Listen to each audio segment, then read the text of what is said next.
नमस्कार. वाचन वेळी या माझ्या चॅनलमध्ये आपणा सर्वांचे स्वागत आहे. आज घेऊन आली आहे अंगत पंगत. सर्वांनी लहानपणी अंगत पंगत निश्चितच केली असेल.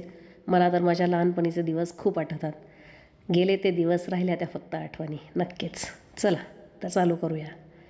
चंपाने आणली कांदा भाकर, गोनूने आणली दही साखर, चटणी लोणचे कुंदाचे, भात पिठले शंकरचे, वरण तूप पांडूचे, केळी आंबे सुभाषचे, झाडाखाली पंगत बसली, अंगत पंगत छान जमली.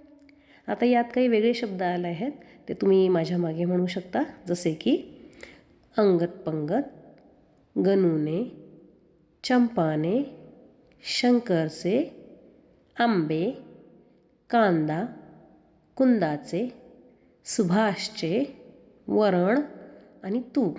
आता इथे बघायचं आहे न आणि न हे स्पष्ट बोलता आलं पाहिजे.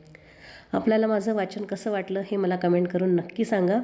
आणि अशाच वेगवेगळ्या कविता आणि धडे आपणास जर ऐकायचे असतील तर माझ्या चॅनलला लाईक शेअर आणि सबस्क्राईब करायला विसरू नका. धन्यवाद.